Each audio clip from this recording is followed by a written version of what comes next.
नमस्कार, मैं हूं पूजा सिंह। स्वागत है आप सभी का आपके अपने चैनल पर।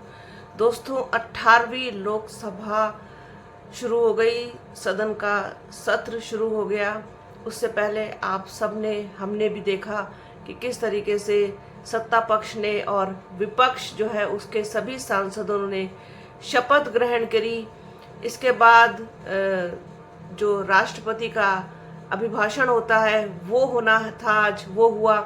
लेकिन एक चीज आपने नोटिस की होगी, जिसे हम सभी लोग आंख खोल करके देख रहे हैं, कानों से सुन रहे हैं, लेकिन उसको मानने को कोई तैयार नहीं होता।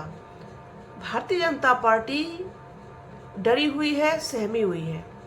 आपने उन सबके चेहरे देखे होंगे कि किस तरीके से प्रधानमंत्री नरेंद्र मोदी, उनकी बॉडी लैंग्वेज, किस तरीके से उनके तमाम लोग, चाहे वो अमित शाह हों, चाहे नितिन गडकरी हों, चाहे खुद जो स्पीकर चुने गए हैं ओम बिरला वो हों, सब मतलब चेहरे से, हाव भाव से ऐसा लगता है कि जैसे किसी भारी बोझ के तले बैठे हों, भारी बोझ के तले दबा दिए गए हों।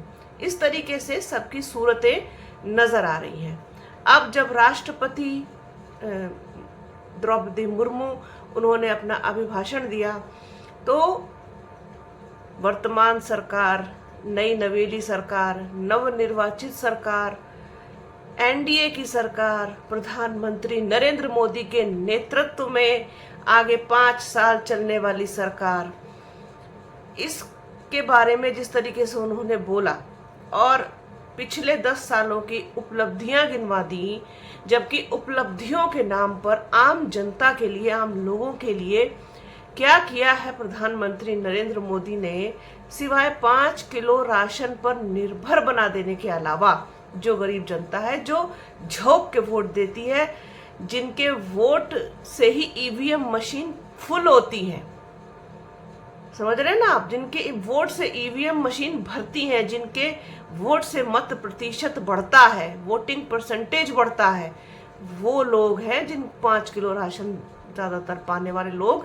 केवल ये उपलब्धि है प्रधानमंत्री नरेंद्र मोदी की पिछले 10 सालों में, और उसको गिनवाया इस तरीके से जा रहा है कि जैसे पता नहीं क्या किया हो। महंगाई, बेरोजगारी, आर्थिक विकास, इंफ्रास्ट्रक्चर और बुनियादी सुविधाएं, सहूलियतें, वो सब तो पता नहीं कहाँ चली गई हैं, किस गर्त में जाकर के छुप गई हैं।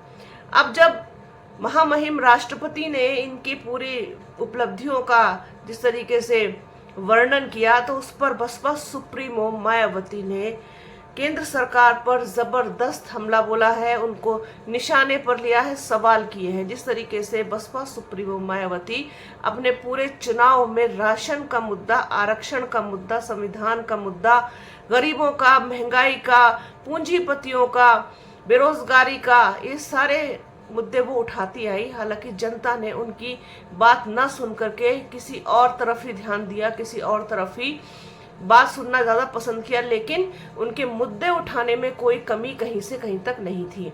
आज भी उन्होंने जिस तरीके से अपने सोशल मीडिया हैंडल एक्स पर लिख करके एक विरोध जताया है कि जो राष्ट्रपति का अभिभाषण है उसमें जिस तरीके से सरकार की तारीफों के पुल बांधे गए हैं, वो जमीनी हकीकत से बहुत दूर है।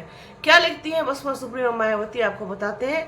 आज राष्ट्रपति जी ने अपने अभिभाषण में संसद के संयुक्त सत्र को संबोधित करते हुए जो केंद्र सरकार की पिछले 10 वर्षों की उपलब्धियां गिनाई है, तो वो जमीनी हकीकत में बहुत कम तथा हवाई ज्यादा है। साथ ही केंद्र सरकार देश में आए दिन बढ़ रही गरीबी, बेरोजगारी व महंगाई तथा कमजोर वर्गों की समस्याओं को लेकर भी कतई गंभीर नहीं है। इनके आगे के 5 वर्षों के रोड मैप में भी कोई खास दम नहीं है।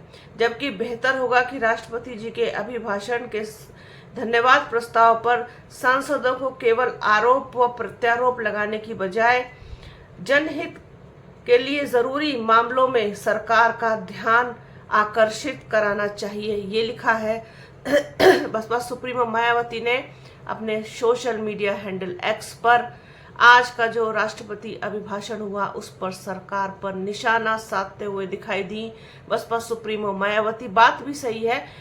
मैं एक चीज और नोटिस कर रही थी, कल मैंने संसद की कार्रवाई देखी, जिस तरीके से इंट्रोडक्शन हो रहा था सभी का, तो जो इनके साथ है यानी कि एनडीए के साथ है, वो इनकी उपलब्धियों के पुल बांधते हुए, इनकी तारीफों के पुल बांधते हुए दिखाई दे रहे थे। ये किया है आपने, वो किया है। उस समय एक महाराष्ट्र का जो एक नाथ शिंदे वाला ग्रुप है वो, साथ ही साथ उत्तर प्रदेश में जो अनुप्रिया पटेल है, अनुप्रिया पटेल बहुत तारीफ के पुल बांधती हुई दिखाई दी भारतीय जनता पार्टी की। अरुण गोविल जो मेरठ से सांसद चुने गए हैं, वो संस्कृत में शपथ लेते हैं तो अनुप्रिया पटेल जी को कोई आपत्ति नहीं होती, लेकिन जिया रहमान बर्क उर्दू में शपथ ले लेते हैं, या ओवैसी उर्दू में शपथ ले लेते हैं, या कोई अन्य सांसद उर्दू में शपथ ले लेता है, या अल्लाह का नाम ले लेता है, तो बड़ी परेशानी और दिक्कत होती है। इनके साथ सबसे बड़ी समस्या यही है कि हम जो करें वो तो रामलीला है, और जो दूसरे करते हैं वो उनका सबका कैरेक्टर ढीला है, वो कुछ और ही करते हैं। तो ये जिस तरीके का दोगलापन स्टार्टिंग में ही दिखाना शुरू कर दिया, और जिस तरीके से अपने व्यवहार के अनुरूप ओम बिरला जी भी दिखाई देने लग गए हैं, उनका तेवर वही। हालांकि कल विपक्ष के सभी जो नेता थे, जो चुन के आए हैं, जो सांसद जीत करके वहां पहुंचे हैं, चाहे उसमें कांग्रेस हो, चाहे उसमें समाजवादी पार्टी हो, चाहे उसमें ये आज़ाद समाज पार्टी हो, टीएमसी हो, आपके चिराग पासवान वाली पार्टी हो, खुद चिराग पासवान थे, और तमाम लोग थे जिनके एक एक दो दो हैं, असदुद्दीन ओवैसी, सबने यही बोला, सबने साउथ के भी बहुत सारे लोग थे, महाराष्ट्र के भी कई लोग थे। उनका यही कहना था कि कृपया करके जिस तरीके से सत्ता पक्ष को सुनते हैं और समय देते हैं, कम से कम विपक्ष को भी सुनिएगा, समय दीजिएगा। और जिस तरीके से पिछली बार आपने कार्रवाई की है कि 150 सांसद एक दिन में निलंबित कर दिए, कृपा करके ऐसी कार्रवाई दोबारा देखने को ना मिले। यहाँ पर सबको सुनिए, क्योंकि असदुद्दीन ओवैसी ने तो खुला ही बोल दिया कि अब जो संसद है उसका पूरा कैरेक्टर बदल चुका है। अब खाली आप ही नहीं है, यहाँ पर बहुत सारे लोग ऐसे हैं जो आपकी आवाज से ज्यादा ऊपर बोल सकते हैं, आपकी आवाज से ज्यादा ऊंचा बोल सकते हैं। तो ये सारी चीजें नए सत्र में देखने को मिल रही हैं। हालांकि ये अपने आचरण से बदलने वाले नहीं है, जैसे जिस तरीके से बसपा सुप्रीमो मायावती ने लिखा है अपने ट्वीट में कि इनके पास आगे 5 साल क्या करेंगे उसका कोई रोड मैप नहीं है, उसके आगे जनता के लिए क्या लेकर के आएंगे, पिछली बातें गिनाते हैं।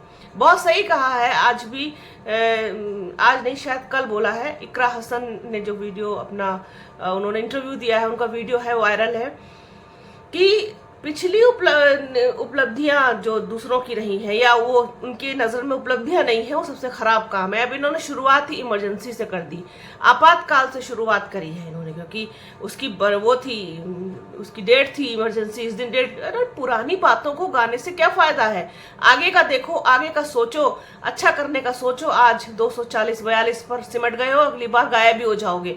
तो ये चीजें इनके पास कुछ नहीं है, आगे की कोई प्लानिंग नहीं है, कोई तैयारी नहीं है। जिस कंडीशन में ला करके देश को खड़ा कर दिया है, बस आदमी अपने दिमाग में उसके ख्याल बुन सकता है, कल्पना कर सकता है कि काश ऐसा हो सकता, काश ऐसा हो पाता।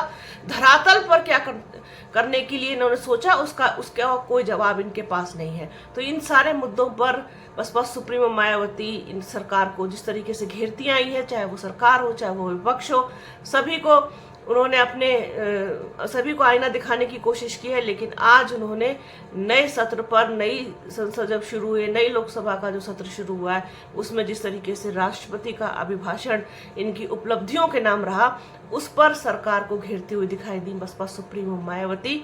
तो ये मायावती का ट्वीट था, ये जैसे ही आया है उसके बाद आप लोगों के साथ इसको शेयर करना था। उनके कहने का तात्पर्य और सरकार को आईना दिखाने की बात, तमाम चीजें थी। तो बने रहिए हमारे चैनल के साथ, हमारे चैनल को लाइक कीजिए, शेयर कीजिए, सब्सक्राइब कीजिए, बेल आइकन जरूर दबाइएगा। अपना और अपनों का बहुत ख्याल रखिए। जल्द मिलूंगी आपसे एक नए वीडियो में, एक नए मुद्दे के साथ, एक नई चर्चा में। तब तक के लिए जय हिंद।